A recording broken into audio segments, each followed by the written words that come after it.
Welcome back, everybody, to We Are TPM with Kyle Teixeira, myself, and sitting across from me is John Teixeira again.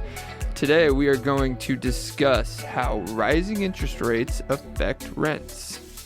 Now, if you have any questions about how that happens or what anything we're going to talk about today, or really just want to talk to us or discuss anything about your rental portfolio or life, give us a call at 817-818-9039 or shoot us an email at showmethemoney@weartpm.com. So let's get into it.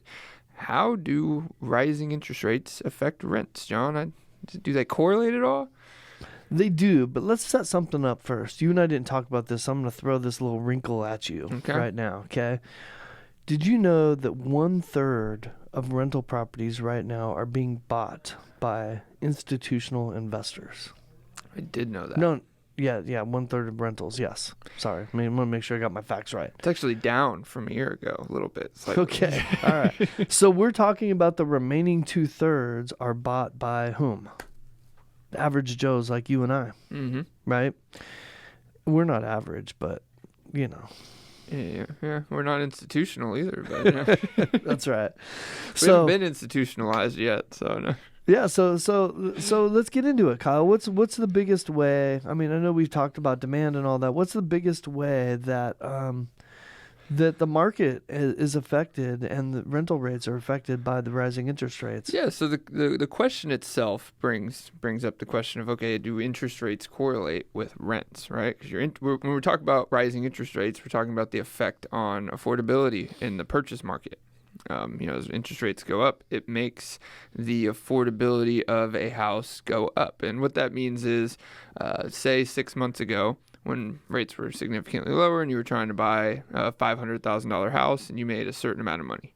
The $500,000, let's assume the house is still $500,000. You still make the same amount of money. Nothing's changed other than these rising interest rates. Well, getting qualified at, say, 3% lets you purchase a certain amount, a significantly different amount than getting qualified at 6%. So if you're near your cap, it makes it less affordable. So in your monthly payment and all that. So it pushes people out of the purchase market. And when you're looking for a home and get pushed out of the purchase market, where does that land you? Well, let's do some math here today, because I got some stats that I read just this morning about this very thing. So to answer your question, where does it land you? It lands you in the rental market. In the rental market, exactly. Yes. So there's which to your point pushes up the demand for more rentals. There's more tenants out there that would normally be buyers. In a rental market that we've talked about a lot recently that is already stressed with a high demand and a low supply. So now we're pushing even more demand into the low supply rental market, and in turn, the simple answer is in turn that even higher demand is going to continue to bump rents up. But, all right. What's our median right now? What do we want to use? You What's like our the median? stats, Is about 3. Our median is probably been pushed up. I'm going to use 320. I think that's a median from a couple of years ago. 1 year ago, the average interest rate was 3.11. Mm-hmm. And for a $320,000 house, that would have cost you $1,368 in mortgage and interest. Per month. That doesn't include taxes and insurance. That's just your mortgage payment. And then they're looking at what you can afford per month. So you could have afforded that house at $1,341, what you said? Something like that? No? Yeah, $1,328. I already forgot. I already moved on from it. Sorry. It's hard to do a comparison if you forget the number. I forgot the number. It's 13 something. We're going to go with 1341. Okay, so I don't remember. So the current average is 5 something, and I forgot the something. 5.5. Is it 5.5? Yep. Okay. That sounds about right. I think it was 5.44 now that I think about it, but it's fine. 5.5. $1,800. $1,800. So what changed? $1,817. The interest rate changed. You're still at 320.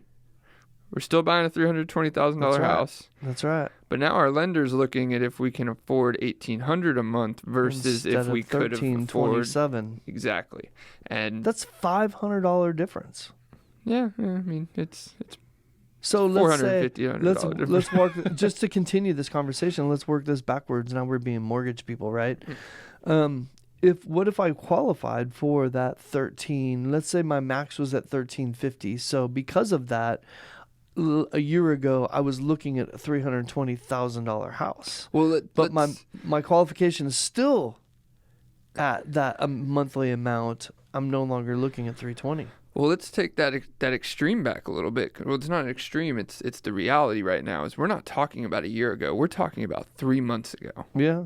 3 months ago. So people that were shopping 3 months ago in this hard market to find a house that may not, and there's a lot that couldn't find one, couldn't get under contract because it's so competitive.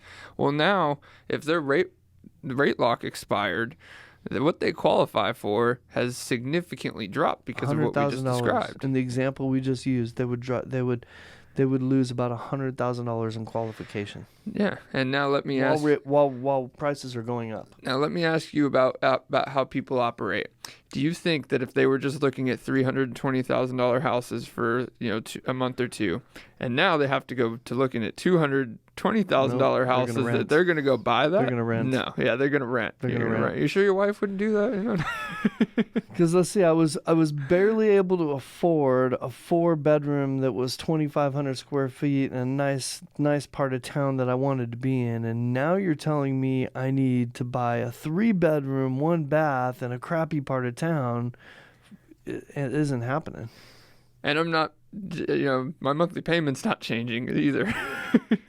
So, yeah, no, people don't like hearing that. So they're gonna go wait for, they're gonna go make the decision. We're gonna wait for another market because they just rapidly went from shopping in one market to a completely different market. So some people have to wait. What about the people that don't have to wait? Is that a smart decision?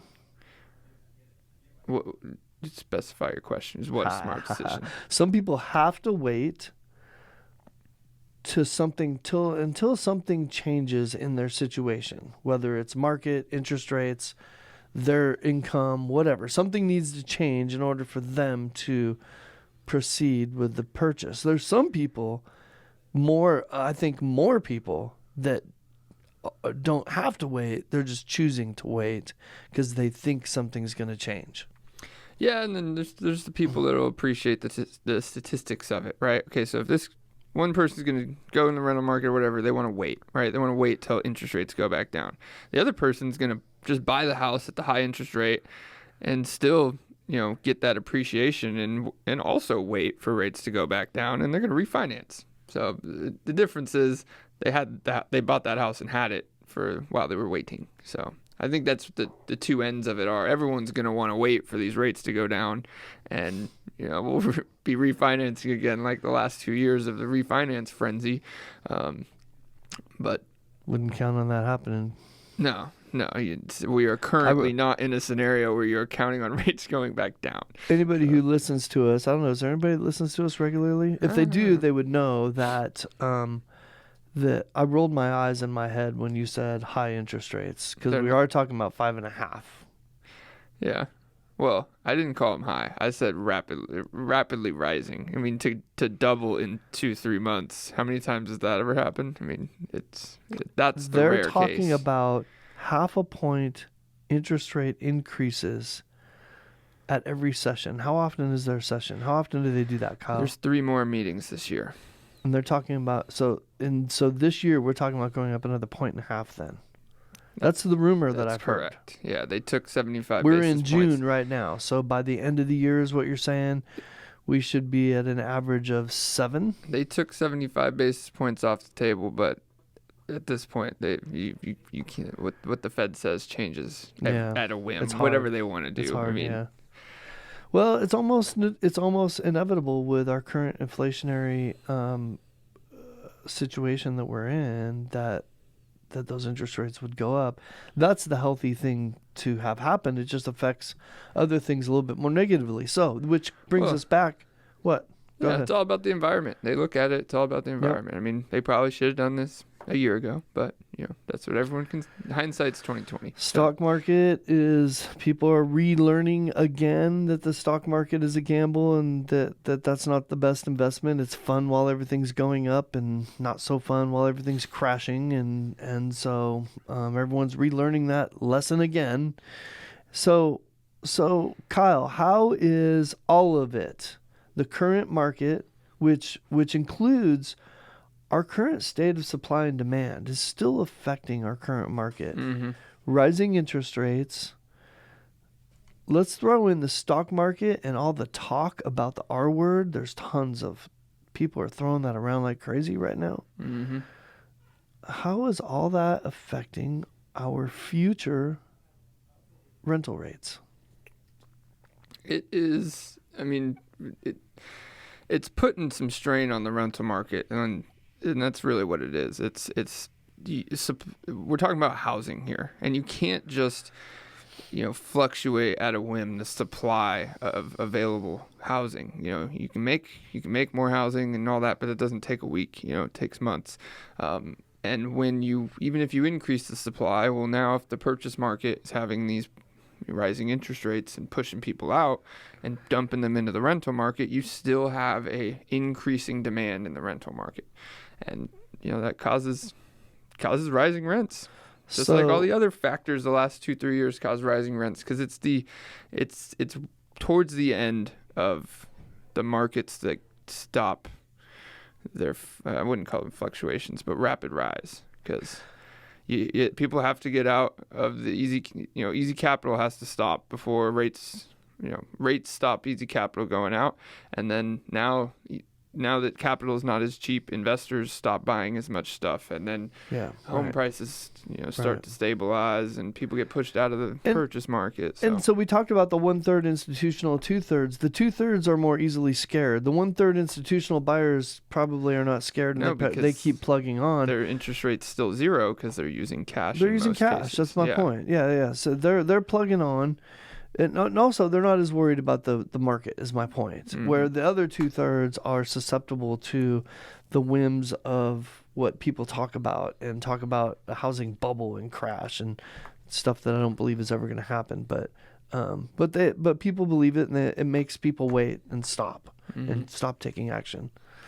So, well, and just like them using cash. Well, there comes a point where the institutional investor will stop dumping as much cash into buying property and rental properties, because when rates were zero and when they're that low, that's why institutional cash goes so quickly into the real estate market, because that's where they get their returns. Well, when rates aren't zero, you can get returns. Institutions get capital returns off those interest rates. So yeah, that's true. Yeah, now you're digging in. Now you're blowing my mind. I think I had some brain cells just blow up while you were talking there. Well, that all helps the tug and pull, But at the end of the day, This is why we have you here, Kyle. Rents increasing is unfortunately the last thing to slow down. And this is a new set of factors. There's not a lot of precedent we can go, or historical precedent we can go back and look that there was this many economic factors before to this extreme extent and say this is what the rental market did. Yeah, there's a lot about our current housing market, whether you're talking about purchasing or renting, that I think that's true for. Like you just made a really good point that there isn't a precedent in history where all of the factors that are happening right now have come together at the same time, or at least not to the extreme level that it's happening, right? And I just reiterated what you just said. Hey, real life example. How's this? I like to do this for people. They give them a picture of what we're talking about as far as rents and where they're going. We just listed a really standard 4-bedroom home in Arlington. Nothing too special about it, right? I could say a street name to jog your memory, right? Sure. The most recent one that we just did, I had within 1 week, I had to shut it down. I had 17 applications. Now, the impressive part isn't so much that I had 17 applications, because that's happened before. The impressive part is that this home we were renting this really average home for $2,300 a month. Okay. Nothing impressive about this home whatsoever. It was in good condition, nothing wrong with it, but also nothing impressive about it, really. Okay. And $2,300 a month. It probably would have been lucky to get $1,500 a month for it. I want to say 2 years ago, maybe 3 years ago, but 3 years ago, something like that. That's how quickly it's gone up. But what was really most eye-opening to me about the 17 applications is the amount of them that were like what you would consider A quality, high-level applications. Like, I would have taken almost all of those applications in 2 seconds for any of our homes, right? They qualified in every way possible. And it's not normal for us to have that. Normally, we get a high number of applications so that we can weed out 2 or 3 that are really high quality and make that best decision for our clients that we can. Gosh, we had so many choices of high quality applicants in this particular home. It's insane. And it's a testament to what we just said. And a lot of them even told us this. They just left the purchase market. Yep. They were very qualified looking for 4-bedroom houses in Arlington to buy, and those houses are worth tired. like $350, $400, Buyer fatigue. They're tired and interest rates went up. They lost their lock or whatever it is. They got pushed out of the market based on affordability, and And a lot of people sold their house. 4-bedroom house, and a lot of people sold their house, right? A lot of people operated on faith, sold their house, and said, "What are you going to do next?" They didn't have an answer for that, but the fallback was renting. It's true, and that's what they're doing. Yeah, it's very true. And when people are thinking about selling their houses, they're not, they should, but I'm not saying every time they do, consider, okay, well, this is the purchase market blowing up, and that's why I want to sell. What's happening with the rental market that I'm about to go jump into? Oh, it's also gone up. So they generally correlate for a lot of reasons we're not going to go into right now, but we've talked about on a lot of our podcasts. So, but at the end of the day, those are the main reasons that interest rates are affecting rental rates. Rising interest rates are affecting rents is demand. It's supply and demand, and it's pushing demand into a low supply already. So love it. Good discussion, Kyle. Hey, I got an idea for next week. What's your idea? We talked about how just the opposite is happening with short-term rentals, right? Mm-hmm. We're seeing a little bit lower demand. Let's dive into that a little bit more next week. Yeah, let's do it. And that, a lot of these things, affordability, life's getting more affordable right now, right? No, it's not. It is not getting more affordable. I don't think anyone's ever said that in the last couple of weeks. So. Unless, I have to say this. The only people feeling really good about their financial picture right now are people that are heavily invested in real estate. Feeling pretty good about it right now. Now, if they need cash and they're not liquid enough or something, or they can't get money out, then maybe some of those people aren't feeling quite as good because it's not an ATM machine. We've talked about this. However, that's not why you should be investing in real estate, and you should be feeling really good about your position. If the more heavily invested you are, the better you should be feeling about everything that's happening right now. Well, and for years, we've always said that, one of the main reasons to invest in real estate, if nothing else, is to beat inflation, right? Well, it's never been more true. Beat inflation in the stock market. Yeah, beat the market, beat all the markets, right? And make your money still worth the same amount of money in 10 years.